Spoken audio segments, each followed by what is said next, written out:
Hello les maîtres du jeu, hello la team Surdouessance. Pour ce calendrier de l'Avent, je vous propose des outils polyvagaux pour traverser les fêtes sans stress. C'est quoi des outils polyvagaux? En fait, ça fait référence à la théorie polyvagale. Je vais vous proposer de passer un Noël polyvagal avec Stéphane Porges, le papa de la théorie polyvagale, et Deb Dana qui l'a vulgarisé, avec des outils pour se sentir dans ce qu'on appelle le vagal ventral, qui est l'état de joie, de connexion, de lien, d'enthousiasme, de tout ce qui fait la magie de Noël, mais qui n'est pas forcément le cas de tout le monde, parce qu'on peut être en stress pour Noël, on peut être aussi replié sur soi pour Noël, parce qu'il y a trop de monde, il y a trop de sollicitations, et c'est pas forcément simple. La théorie polyvagale, comme l'explique joliment Deborah Dana, c'est la science qui consiste à se sentir suffisamment en sécurité pour tomber amoureux de la vie et prendre le risque de la vivre. Notre priorité, c'est la sécurité. On parle de sécurité perçue. En fait, ce que dit la théorie polyvagale, c'est très simple, c'est que notre corps scanne en permanence l'environnement en recherche de signaux de sécurité ou de danger. Et en permanence, c'est ce qu'on appelle la neuroception. Inconsciemment, le système nerveux autonome va se dire, est-ce que je suis en sécurité? Est-ce que je suis en danger? Est-ce que c'est un danger que je peux gérer? Auquel cas, ça va être la lutte ou la fuite. Est-ce que c'est un danger qui est trop fort pour moi? Auquel cas, je vais me figer, m'immobiliser, m'effondrer. Et l'idée donc c'est d'apporter, la priorité c'est d'apporter la sécurité. Si vous voulez améliorer le monde, commencez par faire en sorte que les gens se sentent en sécurité, dit Stéphane Porges dans notre monde polyvagal. Donc moi je vais vous aider à apporter de la sécurité et de la stress défense pour Noël avec plusieurs exercices. Alors j'avais annoncé à Alban une trilogie d'exercices, mais comme c'est moi j'en ai fait un peu plus. J'ai plutôt fait une trilogie de situations, vous verrez, à commencer déjà par la base. Quand on parle d'outils pour réguler le système nerveux, parce que c'est de ça qu'on parle, et vous verrez c'est très à la mode en ce moment, notamment on parle de réguler le nerf vague, de renforcer le nerf vague. C'est un terme un peu violent, renforcer le nerf vague, il va très bien notre nerf vague, il fait tout à fait son job. Si on a un système nerveux qui est dérégulé ou dysrégulé, c'est parce qu'on a un environnement qui est majoritairement perçu comme stressant, avec des tensions, des incertitudes, des flous économiques et écologiques, sociétaux, environnementaux, qui fait que c'est pas forcément compliqué tous les jours, et les fêtes peuvent rajouter une dose de stress à ça pour les personnes pour qui les fêtes sont compliquées, parce qu'il y a la course au cadeau, la course à l'organisation, la course aux courses à faire pour faire les réveillons, les gens qu'on va voir, les trajets à faire, les gens dans les transports en commun avec souvent des grèves, donc c'est pas forcément une période apaisante. Les fêtes, c'est même cité parmi les périodes potentiellement les plus stressantes de la vie. Il y a le décès d'un proche, il y a le divorce, et il y a les fêtes de Noël, de mémoire dans ce sens-là, dans les événements stressants. Après, ça c'est un classement qui est propre à chacun, mais je pense que ça peut vous faire du bien d'avoir quelques outils stress défense pour l'occasion, et des outils qui sont polyvagaux, donc qui sont à la pointe de nos connaissances sur le système nerveux, et notamment le système nerveux autonome. Je vais vous donner les clés pour cultiver une énergie polyvagale ventrale, pour être le plus enthousiaste possible, pour vous préparer aux fêtes, pour survivre pendant les fêtes, pour récupérer après les fêtes. Donc on aura ces trois parties-là. Et le premier outil, le plus puissant et le plus direct qu'on ait pour agir sur le système nerveux autonome, c'est le souffle. C'est la voie royale pour, entre guillemets, contrôler ou à minima agir sur le système nerveux autonome. Tout simplement parce que le système nerveux autonome, il irrigue tous les organes. Il irrigue, non, c'est pas un vaisseau sanguin. Il connecte parmi tous les organes du cerveau aux intestins. Donc toute cette partie-là, le cœur, les poumons, tout ce qui est système digestif, les intestins, système reproducteur. Et le seul dans tout cela sur lequel on ait une action directe, c'est les poumons à travers la respiration. Donc quand on est trop stressé, quand on est dans le stress des courses à faire, qu'on a un bébé qui pleure, etc. Donc en tant que femme en plus, il y a beaucoup plus de choses à gérer pour les fêtes et pour Noël. On va commencer par agir sur la respiration. C'est l'outil magique pour de la stress défense chronique et ponctuelle. Ponctuellement, le plus simple qu'on puisse faire, c'est un soupir profond, vraiment intentionnel. On souffle, on relâche. Ce soupir-là, pas ce soupir genre ça non, ça c'est sympathique, c'est dans l'action, c'est dans la concentration de l'action, mais je relâche. Typiquement, c'est le soupir qu'on fait quand on court après son bus, qu'on arrive à rentrer dedans, et quand on se pose, et qu'on arrive à s'asseoir dans le bus, on est en mode ça. Ça, c'est un soupir qui active le système nerveux parasympathique, qui active le nerf vague. Après, si on veut un effet qui soit plus durable, et je vous ai parlé de stress défense chronique, on va passer à un autre outil lié à la respiration, c'est cette petite babale-là. Cette petite babale-là, vous la connaissez peut-être. On va respirer avec elle. C'est ce qu'on appelle la cohérence cardiaque. On va la faire simplement parce que la vidéo que j'ai pour vous faire la cohérence cardiaque, elle est classique, elle est en 5-5. Et après, je vous donnerai les clés pour que ce soit encore plus apaisant, encore plus polyvagal. On est parti pour 2 minutes, on inspire quand ça monte, on expire quand ça descend, pour expérimenter ensemble. En vrai, vous le verrez, on fait plutôt 5 minutes, mais là c'est pour prendre connaissance, prendre expérience, prendre ressenti de cet outil. On est parti. On inspire, on expire.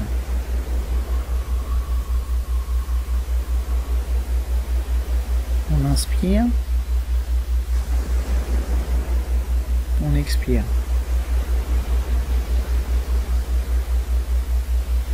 Inspire. Si c'est trop lent, si ça fait un petit peu tourner la tête, on ne force pas, on accélère un petit peu, on se cale sur son rythme à soi. L'idée ici, c'est qu'on a une inspiration qui est équivalente à l'expiration. Là, c'est du 5 secondes, 5 secondes. Si c'est du 4-4, ça marche aussi, il n'y a pas de souci. Si c'est plus long, ça marche aussi. Donc on inspire. On expire.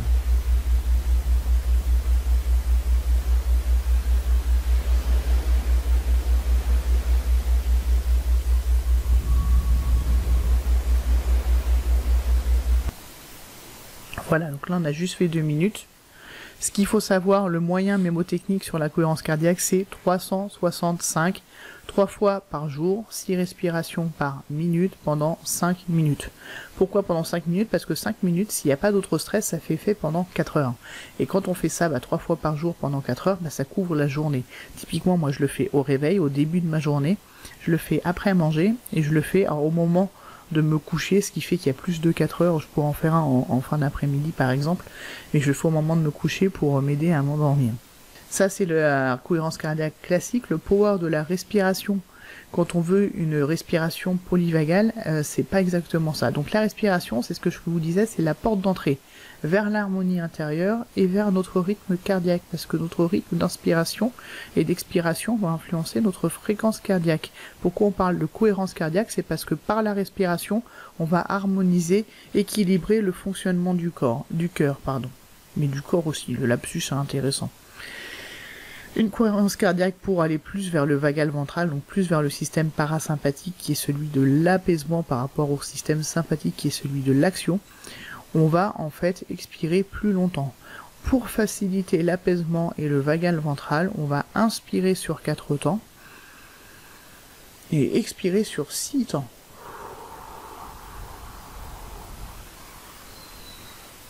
Pourquoi on fait ça? Parce que l'inspiration est sympathique, donc active l'action, l'expiration est parasympathique et apaisante. Donc pour s'apaiser, se calmer pendant les fêtes avec tout ce qui est la course dans les magasins, la course au cadeau, la course au repas, la préparation du repas, le repas avec les gens quand on est hypersensible et hyperacousique, forcément ça fait beaucoup de stimulation. On va pratiquer ça donc avant. Pendant, c'est un peu plus compliqué, et après, pour apaiser, je vous donnerai d'autres exercices pour après les réveillons, après les fêtes, après les virées dans les magasins, pour redescendre le système nerveux, vous apaiser. Mais déjà, premier outil, le plus fort, le plus puissant, vous avez le soupir, c'est le plus immédiat, mais la cohérence cardiaque, c'est votre traitement de fond, entre guillemets, pour survivre au fait avec un maximum de stress défense. Et comment on fait ça pour pouvoir vérifier qu'on est en inspi sur 4 temps, expi sur 6 temps, ce qui est pas ce qu'on trouve classiquement dans les vidéos YouTube. Il y a une application gratuite qui s'appelle Respirelax Plus même, parce qu'elle a été remise à jour récemment, il y a 1 ou 2 ans, sur iOS, donc Apple, iPhone et Android, c'est gratuit sur les deux. Et pourquoi on prend celle-là? C'est qu'en plus d'être gratuite, elle est personnalisable. Et en fait, vous allez prendre, c'est ce qu'on voit sur le quatrième petit visuel, personnaliser votre séance. Vous avez déjà une séance qui est plus sur l'apaisement où on va inspirer sur 3, expirer sur 5 ou 6 de mémoire. Et moi, je vais vous amener à aller sur personnaliser pour vraiment faire ce inspirer sur 4 temps, expirer sur 6 temps. Et vous pouvez aussi régler la durée de la séance. Donc par défaut, je vous invite à faire 5 minutes. Mais si vous voulez, par exemple, après une journée particulièrement stressante, redescendre pour vous endormir, n'hésitez pas à faire du 10 minutes. Le plus, le mieux. La résonance cardiaque par Éric Marlien, c'est toujours la cohérence cardiaque, mais si vous voulez pas entendre les gens, si ça se passe pas bien avec vos convives de part et d'autre, vous pouvez prendre 2 assiettes, vous tenez les assiettes de part et d'autre de votre visage en les ramenant un petit peu face à vous, et vous faites de la cohérence cardiaque comme ça.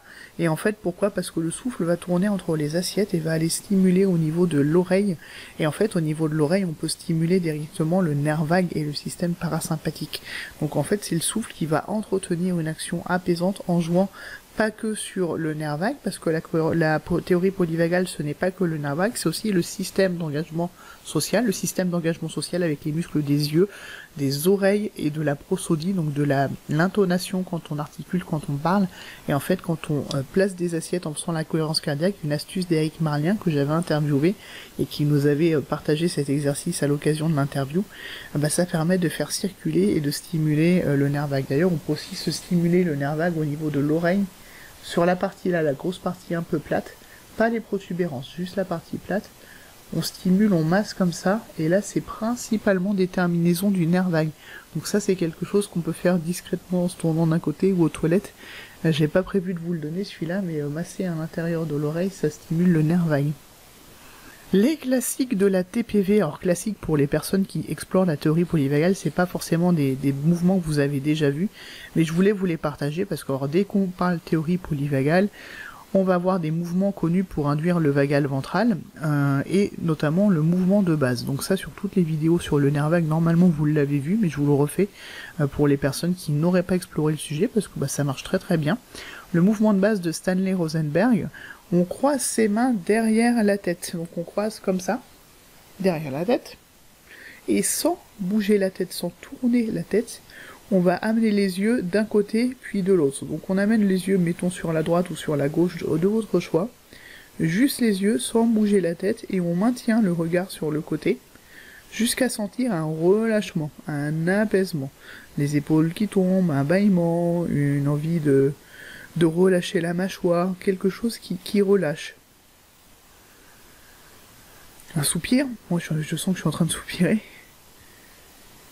Et quand on a ce signe d'un côté, on revient au centre et on fait la même chose de l'autre côté. On met juste les yeux et on attend que ça relâche. Donc moi c'est le soupir, c'est les épaules qui redescendent. Ça peut être un bâillement. La mâchoire qui se détend. On attend ce signe-là et hop, on relâche. On relâche, ça c'était le mouvement de base.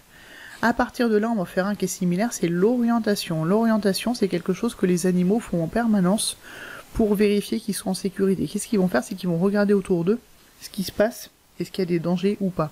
En fait, un animal, alors on peut le faire qu'avec les yeux, peut le faire avec la tête, mais là, je vais vous inviter, contrairement à l'exercice précédent, à tourner la tête. On garde le mouvement latéral des yeux, donc on va regarder dans les coins, on va regarder autour de nous, on va regarder derrière nous, et la tête suit. Et la tête suit en accentuant le mouvement. Et en fait, le fait d'avoir la tête qui puisse bouger, qui puisse regarder ce qui se passe autour, qui puisse repérer s'il y a ou pas des dangers autour de nous, en soi, c'est rassurant. En soi, ça apporte de la sécurité. On a cette mobilité, on a cette capacité d'observation, donc on peut vérifier qu'on est en sécurité. Donc n'hésitez pas à forcer un petit peu le mouvement et à scanner l'environnement, voir les sorties. Les personnes qui sont un petit peu tendues en présence d'autres personnes vont avoir tendance à, quand elles rentrent dans une pièce, à regarder un petit peu ce qui se passe, où est-ce qu'on peut sortir, où est-ce qu'on peut se poser, où est-ce qu'on est tranquille, où sont les toilettes par exemple. Et tout ça, c'est des choses qui participent à rassurer. Donc n'hésitez pas à accentuer cette orientation qui fait qu'en faisant ce mouvement-là, en bougeant, quand on bouge, c'est qu'on est en mesure de fuir ou de combattre. Mais c'est en fait le système nerveux, la théorie polyvagale, quand on est immobilisé, on n'est pas en mesure de combattre, on n'est pas en mesure de lutter ou de fuir. Donc en soi, ça envoie un message de menace, de ne pas pouvoir bouger. Donc de montrer qu'on peut bouger, qu'on peut scanner, et les animaux font ça en permanence, de scanner l'environnement. Ils font ça 4 à 6 fois par minute. Nous, de le faire aussi, ça participe à apaiser. Une autre pratique qui est très connue pour apaiser le système nerveux, ce sont les pratiques corporelles bilatérales. Alors j'ai mis pour soi et pour les enfants, parce que vous pouvez le faire sur soi, vous pouvez l'apprendre aux enfants et vous pouvez le faire sur les enfants. Je me décale un peu par rapport au micro. On met les mains comme ça, façon petit papillon. Donc on met les mains comme ça et on pose les mains comme ça sur le thorax. Et en fait, ce qu'on va faire, c'est qu'on va tapoter un côté puis l'autre. Je me redresse pour que vous voyez l'alternance du mouvement. On tapote un côté puis l'autre. Le mouvement bilatéral comme ça va stimuler alternativement les deux branches du système nerveux et va participer à les réguler. Donc le mouvement bilatéral marche très très bien. On peut le faire comme ça en câlin papillon. On peut le faire en gros câlin en se prenant comme ça et en tapotant aussi d'un côté puis de l'autre. Et ça, vous vous en doutez, vous pouvez le faire sur vous, vous pouvez le faire sur quelqu'un d'autre. Notamment sur un enfant que vous prendriez dans les bras. Et la marche est aussi un exercice bilatéral. Donc la marche est un exercice qui peut apaiser le système nerveux. C'est le plus simple, le plus immédiat. Pourquoi parfois on a besoin de marcher quand on se sent saturé, on se sent dépassé? Parce que la marche fait partie des exercices apaisants. Donc ça c'est le câlin papillon, ça s'appelle. Et le câlin papillon, on peut le faire sur soi, on peut l'apprendre aux autres, on peut le faire tous ensemble. Si vous voyez qu'il y a des tensions, on peut faire stop, câlin papillon pour tout le monde. Tout le monde met ses mains comme ça, et tout le monde se fait un câlin papillon. Pourquoi pas? Pourquoi pas? C'est vrai, on fait jamais ça aux réunions de famille, et ce serait rigolo. Ou alors, tout le monde va marcher. Des fois, on va marcher au milieu du réveillon pour digérer, au fond, mais en fait, ça amène aussi une dose d'apaisement. Donc on tapote d'un côté, puis de l'autre, en alterné, pas fort. C'est pas fort le câlin papillon, c'est pas pouf, pouf, pouf, pouf. C'est vraiment tout doux, tout bienveillant. Et tous les exercices que je vous partage là, et je pense qu'à ce stade vous l'avez déjà remarqué, c'est que dans la douceur et la bienveillance. Les exercices partagés par Deborah Dana, les exercices partagés par les intervenants du certificat TPV que j'ai suivi chez Quantum Way, qui est le certificat officiel du Polyvagal Institute, ce ne sont que des exercices doux, apaisants, bienveillants. Je ne vous ferai pas faire de douche froide, pas de bain glacé, on marche pas sur des braises, on fait pas des choses... Enfin, les gens qui veulent genre étirer le nerf vague pour lui donner de la souplesse, c'est pas un arc, c'est pas un élastique. Donc non. Deborah Dana parle de façonner en douceur le nerf vague et d'étirer sans stresser le nerf vague. Donc la flexibilité, on la gagne dans la douceur et la bienveillance. Donc les pratiques polyvagales, par opposition à des pratiques qui ne cibleraient que l'ancien nerf vague, le système parasympathique, mais pas la branche vagale ventrale, où là on peut avoir des douches glacées, des douches froides, en fait, nous on est dans la bienveillance et la douceur.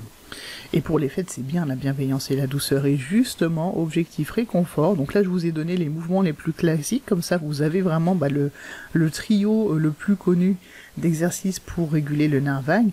Là, je vais vous donner des spéciales fêtes avec des temps de douceur à cultiver pour amener du réconfort dans les fêtes si jamais c'est quelque chose d'un petit peu envahissant, stressant, oppressant, difficile pour vous, s'il y a des sujets compliqués pendant les discussions, des réveillons, ce genre de choses. Donc là, c'est des pratiques corporelles apaisantes pour soi, pour les enfants. On reste sur le thorax, on va frotter doucement en tournant. Donc on frotte doucement. Et ensuite, on tapote du bout des doigts, de la pulpe des doigts, au niveau du thorax. Et on alterne.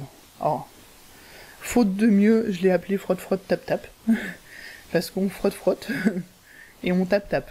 Et ça, je l'avais partagé à ma communauté quand je l'ai appris pendant le certificat, et notamment une maman qui le faisait sur son fils et qui adorait ça, et il demandait à le faire après tous les soirs. Donc frotte-frotte, on tourne doucement et on tapote. Et on pourra retapoter tout à l'heure. Alors ça, c'est difficile de le faire quand on est avec des gens, on peut le faire aux toilettes pour redescendre quand on a un début de crise d'anxiété, quand on sent vraiment qu'on est dans le stress. Ça c'est tout doux, c'est tout apaisant, on peut l'alterner avec le câlin papillon. Donc ça, n'hésitez pas, c'est une pratique tout en douceur. On peut aller encore plus loin, ça c'est une pratique qui est connue aussi quand on parle de théorie polyvagale, ça s'appelle le havening. Le havening, en fait, c'est retrouver le toucher sécurisant qu'on n'a pas forcément connu dans notre enfance, si on a eu des expériences adverses de l'enfance, tout simplement un attachement qui n'était pas toujours forcément tout le temps sécure, c'est-à-dire des parents qui n'étaient pas toujours présents parce que fatigués, parce que stressés eux-mêmes, parce que épuisés, parce que problème de maladie mentale, parce que obligés de retourner rapidement travailler pour des problèmes de sous. En fait, ils n'étaient pas toujours là pour répondre à nos besoins, et auquel cas on n'a pas forcément toujours eu ce toucher sécurisant, et ce toucher sécurisant, on en a besoin. Et ce qui est intéressant, c'est qu'on peut faire ce qu'on appelle de l'auto-toucher. On peut se faire des câlins à soi-même et se donner ce toucher apaisant-là. Donc c'est comme si on se faisait un câlin, on peut le faire en mettant les bras comme ça, en mettant les bras comme ça, et là on n'est pas du tout dans le tapotement, on est dans la caresse douce. On caresse doucement les bras, on peut caresser comme ça les mains, tout en douceur, tout en subtilité, pour se donner ce toucher bienveillant, ce toucher apaisant. Et si on veut encore plus d'intimité, on le fait sur le visage, comme ça. On trouve son rythme, on trouve sa pression. Là, pour le coup, on n'est pas dans le tapotement, on est vraiment dans la douceur pure. Et le havening, c'est basiquement un câlin à soi-même. On va caresser doucement le bras, les bras, les mains, le visage, et on va se dire « je suis en sécurité ». Je suis bien, je suis en sécurité. Et on sent ce toucher bienveillant. Pourquoi on met des couvertures lestées aux autistes, notamment, qui ont besoin de cette contention-là sans forcément l'avoir avec une personne, parce qu'en tant qu'autiste, c'est un peu plus compliqué avec une personne. J'avais repris d'ailleurs, Deborah Dana avait fait un schéma sur notre besoin de toucher, à quel point il était ou pas répondu. Et moi j'avais changé ce toucher-là en mettant deux axes, en mettant le toucher avec les gens et le toucher avec soi-même. Et en fait les autistes ont beaucoup plus besoin de toucher avec soi-même, donc d'auto-toucher ou de couverture lestante ou de toute chose qui pourrait lester et entourer, plus que d'une personne, parce que ça peut être compliqué le câlin avec une personne si on est sur le spectre de l'autisme. On a tous ce besoin de toucher là. Parfois on est plus à l'aise avec l'auto-toucher, et ça c'est le havening, et ça marche très très bien. Et parfois on a besoin de câlin d'une autre personne. Mais quand même, quand on n'aurait pas cette autre personne sous la main, le havening, le câlin avec soi-même, ça marche très très bien. Donc ça c'est des pratiques pour apporter de la douceur. Et une pratique plus discrète, beaucoup plus discrète, et que vous pouvez faire pendant le réveillon en mettant par exemple les mains sous la table, ça va se faire au niveau du pouce. En fait c'est en deux phases. La première phase, c'est vous prenez le pouce comme ça et vous tapotez sur le dessus du pouce pendant une trentaine de secondes. Vous tapotez sur le pouce. Donc ça c'est la première partie pendant une trentaine de secondes. Et puis après, vous mettez de part et d'autre et vous serrez. Et vous serrez sans tapoter pendant une trentaine de secondes.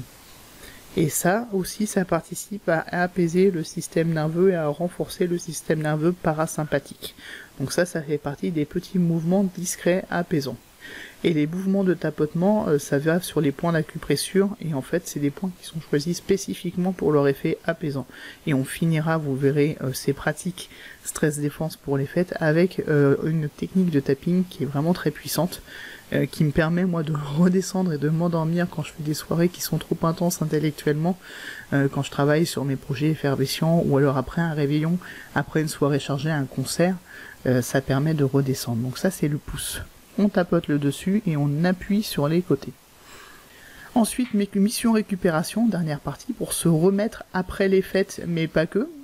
C'est après les fêtes, les réveillons, après les virées dans les magasins. Après, moi je sais que les magasins de bouffe, quand on prépare le réveillon, ça fait un mélange d'odeurs qui est insupportable. Et j'ai besoin de redescendre ensuite, j'aime pas du tout ça. Après les réveillons, mais après un examen, après une prise de parole en public. Donc là on est vraiment sur les exercices récupération du système nerveux. Pour un reset d'essence, je vais retirer mes lunettes sinon ça ne va pas marcher. Le facepalm. Le facepalm c'est quoi? C'est qu'en fait on va chauffer ses mains déjà, donc on va les frotter pour les chauffer. Et quand elles sont chaudes, on va d'abord les mettre, on ferme les yeux, on les met sur les yeux, en respirant calmement. Et on profite de cette bulle de chaleur et cette bulle de rien. De rien dans le sens pas de stimulation oculaire. On fait ça sur les yeux, et après on garde ces petites mains chaudes, on les amène sur les oreilles, et on garde les yeux fermés. Et là on profite d'écouter le silence. Et après un réveillon où tout le monde parle dans tous les sens et parle de plus en plus fort au fur et à mesure que l'alcool coule et que le temps avance, c'est super bien d'avoir ce que j'appelle ce reset d'essence, Donc on ferme les yeux, puis on bouche les oreilles, et ça permet déjà de faire une petite bulle de déconnexion par rapport à la surstimulation, encore plus pour les hypersensibles, hyperacousiques, sensibles à la lumière. Là, ça fait déjà un premier reset. Ensuite, on va faire un mouvement corporel, donc vous le faites assis, idéalement en tailleur. Si vous êtes sur une chaise où vous avez assez de place pour vous asseoir en tailleur, sinon mettez-vous sur un canapé, sur un lit ou sur un tapis au sol. Du vague à l'algue, on pourrait aller du vague à l'âme, mais moi je commence par du vague à l'âme. On va se balancer comme ça, comme une algue, et on se balance en partant du bassin. C'est-à-dire que le bassin est figé et c'est le bassin qui donne le mouvement. Il est ancré plutôt que figé parce qu'il bouge. Il est ancré dans le sol, sur la chaise, sur le canapé, sur le lit. Et il bascule comme ça et ça entraîne le corps et ça va jusqu'à entraîner la tête. Mais ce n'est pas la tête qui bascule de droite à gauche et qui entraîne le corps, c'est le bassin qui bascule à la racine et qui entraîne le corps face comme une algue tout en souplesse. Et ça sert à défiger, décristalliser tout ce qui est figement lié à des stress. En fait, quand on a un stress qui se pointe, ça fait comme une boule, une tension qui va se figer à l'intérieur et notamment au niveau des fascias. Pareil au niveau des traumas, si on a eu des figements traumatiques et qu'on est resté enfermé dans un état de figement, on parle de figement de défense. Le figement de défense, c'est un mélange de sympathique et de dorsal. C'est-à-dire qu'on s'est replié sur soi, on s'est figé, on s'est tendu, il y a du sympathique, mais en même temps on s'est replié. Et si on ne sort pas de ces énergies-là, ça fait des blocages cristallisés, notamment au niveau des fascias, dans le corps, et en fait, faut décristalliser ça. Il y a des techniques qui font ça très bien, au niveau des massages, au niveau de l'automassage, le TRE, les Trauma Releasing Exercises. Désolé pour mon accent, ça fait ça très bien, mais bon, si on a eu un vécu traumatique, il faut le faire avec un thérapeute formé. Et ça, par contre, on peut le faire de façon totalement autonome. C'est ce petit exercice de l'algue, qui est un exercice, alors moi je l'ai appris dans un contexte alchimique, mais qu'on retrouve dans des pratiques corporelles des pays orientaux, et ça permet de défiger. Donc on bascule en partant du bassin, et on laisse la tête suivre, et ça décristallise les tensions.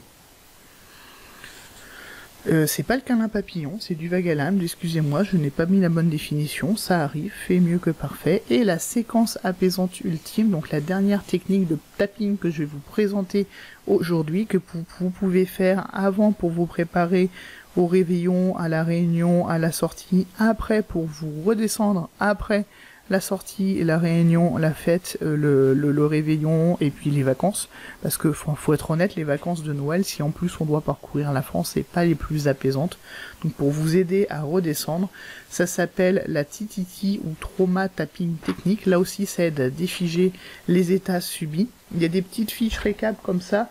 Je vous donnerai le lien d'un article où vous avez une petite vidéo qui vous montre la séquence. Cette petite fiche que vous pouvez télécharger qui vous montre la séquence, on va la faire ensemble pour finir cette vidéo. Et je vous invite à l'apprendre avant le réveillon pour pouvoir la faire au moment du réveillon, au moment des fêtes, ou tous les moments où vous en avez besoin. Et pareil, ça vous pouvez le faire sur les enfants. Si les enfants n'aiment pas se faire tapoter, vous pouvez tapoter la peluche de l'enfant, ça marche aussi. Ça a tendance à tirer les chats, on verra si ça va faire venir un chat, mais là elle est pas dans le coin. Et pour le coup, ça se passe en deux cycles qui commencent comme ça. On commence par tapoter le tranchant de la main. Et on tapote 10-20 secondes pour chaque point. Puis après, vous allez reconnaître, c'est les points de l'EFT, de l'Emotional Freedom Techniques. Les points sont similaires et on a juste deux en moins. Donc, mais par contre, il n'y a pas à verbaliser, on a juste à tapoter. Donc on commence par le tranchant de la main. On fait l'intérieur des sourcils. L'extérieur, on peut en profiter pour se faire un petit massage comme ça qui fait bien du bien. Et on tapote sur l'extérieur des sourcils. Sous les yeux, au niveau de la masse osseuse sous les yeux. Sous le nez, sous la bouche, au niveau des omoplates, juste au-dessus, au niveau du thorax, sur le côté au niveau du soutien-gorge pour nous mesdames, de l'attache du soutien-gorge, puis on passe sur les mains, on fait à l'intérieur de l'auriculaire, puis à l'intérieur de l'annulaire, et du majeur, et de l'index, et du pouce sur la face interne, quand je vous disais que le pouce était connu pour être apaisant. Et pour terminer, on refait le point sur les clavicules. Toujours en tapotant en douceur. Et là, on a fait le premier tour.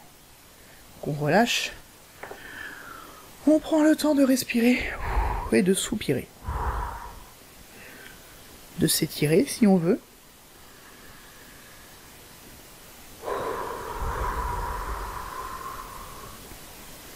Et on recommence la ronde. C'est le principe de la tititi, il y a toujours deux tours. C'est un peu le rinçage et l'essorage. On a besoin, enfin le lavage et l'essorage, on le fait 2 fois. Donc on reprend. On peut faire du même côté, on peut profiter pour changer de côté, c'est au choix.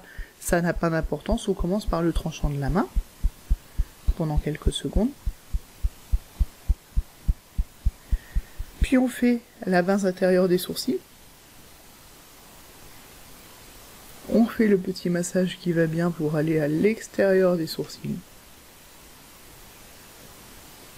Puis on va sous les yeux. Sous le nez. Sous la bouche, dans le petit creux. Entre les lèvres et le menton. Au niveau des clavicules.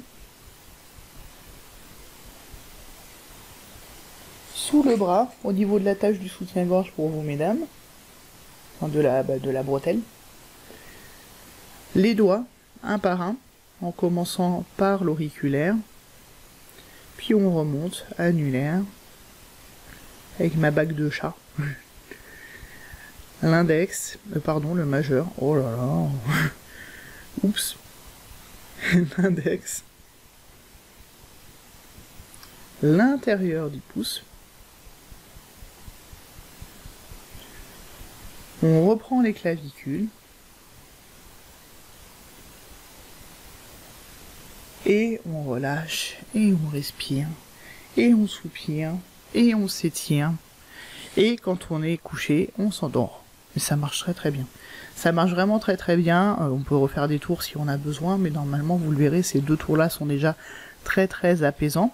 Et ce que j'aime beaucoup sur cet outil, déjà c'est un outil de libération traumatique qui ne risque pas de remontée traumatique, ce qui est toujours le gros warning que je mets quand je transmets ce genre d'outil pour les personnes qui ont un système nerveux dysrégulé. Et c'est un outil qui est prévu pour être transmis gratuitement à travers le monde. Il a été transmis par Gunilla Ham et Ulf Sundström, j'espère que j'ai bien prononcé leur nom. Et donc il y a une association en France avec 3 personnes, et donc Fanny Boone que j'avais interviewé sur le sujet, qui nous avait présenté l'outil. Et donc il y a plein de ressources qui sont accessibles gratuitement. Donc cette fameuse fiche là, où je vous mettrai le lien de l'article, vous le retrouvez, une petite vidéo avec la petite mascotte là que vous voyez tapoter depuis tout à l'heure, qui est parfaite pour enseigner la séquence aux enfants, mais aussi aux grands. Ça marche très bien pour les grands aussi. On l'a fait ensemble, donc vous la connaissez déjà. Moi j'ai fait ce petit visuel là avec les numéros que vous voyez sur le côté, donc comme ça vous avez les points importants, et vous aurez tout ça dans l'article pour pouvoir pratiquer tranquillement. Donc l'idée c'est quand même de connaître la séance mais ça s'apprend assez rapidement par cœur. Comme ça on l'a fait quand on est couché, on n'a pas besoin d'allumer, on n'a pas besoin de l'affiche. Il y a une application aussi où vous avez la séquence qui est dans l'application. Ils ont fait des schémas qui représentent les points où il n'y a pas de texte pour pouvoir les diffuser, notamment dans les pays où il y a des conflits, des guerres, des génocides. Donc ça a vraiment été expérimenté sur le terrain. La tititi, donc c'est vraiment la séquence apaisante ultime qui permet d'apaiser le système nerveux. Donc là vous êtes vraiment outillé pour les fêtes, pour préparer, pour traiter le fond avec la respiration, la cohérence cardiaque, n'hésitez pas à le faire.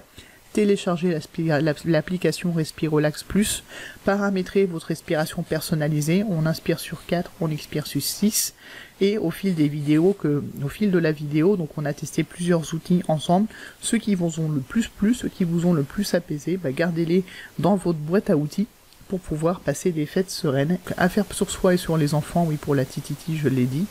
Et donc on apprend aussi à s'écouter, ça c'est le dernier point. Objectif poney, moi j'ai l'habitude de dire que le cavalier donne le sens le cheval donne l'essence, le cavalier c'est le cerveau, le cheval c'est le corps. Et en fait, si le corps va pas, si le cheval va pas, bah forcément, si on force quand même, si on n'écoute pas, si on préserve pas sa monture, le cheval va s'effondrer, le cavalier va s'effondrer avec lui. Donc si le corps s'effondre, nous on s'effondre avec, le cerveau s'effondre avec, et c'est ça qui fait le burn-out. C'est pas ce qu'on veut. On veut pas un burn-out des fêtes, on veut pas un burn-out de Noël. Donc vraiment l'idée c'est d'apprendre aussi à vous écouter. Si le cheval il va pas, il est pas content, on dit je peux pas, j'ai poney, et on prend ce temps de prendre quelques minutes pour faire un des exercices ou plusieurs exercices que je vous ai partagés aujourd'hui dans cette vidéo pour pouvoir entretenir la juste dose de stress défense pour pouvoir traverser les fêtes sans s'épuiser, sans s'écrouler, sans décompenser. On écoute son poney, il sait, le corps c'est toujours quand ça va pas bien, donc n'hésitez pas à le dire, à vous isoler aux toilettes pour faire un des exercices si vous pouvez pas faire mieux pour le moment, et vous attendrez d'être rentré pour pouvoir faire d'autres exercices, mais n'hésitez pas à saupoudrer ça au fil des journées, au fil de cette période qui peut être un peu stressante.